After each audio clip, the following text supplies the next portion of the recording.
Ever feel like you just can't keep plants alive no matter Oh, what absolutely. you do?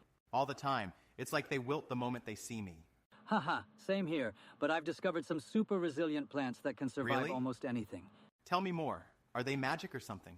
Well, not magic, but close. For example, aloe vera is not only great for burns, but it's also hard to kill. Yeah, that's perfect. Does it need much sunlight?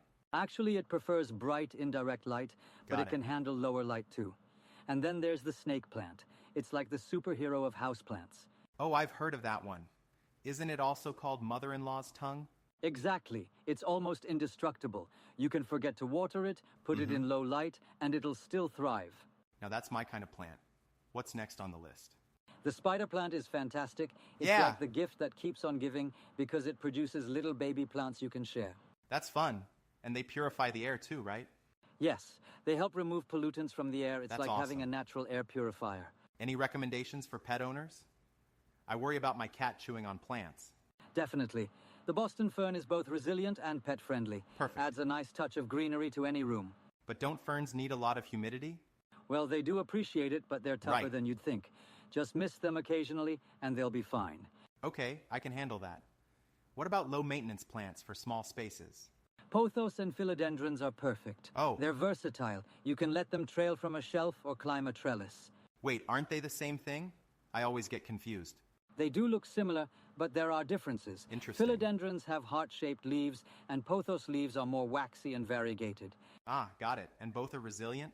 Absolutely. They tolerate low light and can survive some neglect. That's great. This is helpful. Any advice on not overwatering? That's where I usually mess up. A good tip is to let the soil dry out between waterings. Makes Most sense. resilient plants prefer it that way. Say, isn't the peace lily easy to care for too? Yes, it is. It even tells you when it needs water by drooping its leaves. Just give it a No drink way. and it perks right back up. That's helpful. But aren't peace lilies toxic to pets? You're right, they can be. I If you see. have pets, it's better to choose non-toxic plants like the spider plant or Boston fern. Good to know. So I can keep my cat safe and still enjoy some greenery. Exactly. And don't forget about the zezi plant. It's almost unkillable. It Awesome. tolerates low light and minimal watering. Sounds like the perfect plant for my office. Definitely. Plus, plants can help reduce stress and improve air quality. It's a win-win. True. You know, with all these options, I feel more Absolutely. confident about getting some plants. That's great. Even if you Thanks. think you're a plant killer, these resilient plants make it easy. Can't wait to start my own indoor jungle.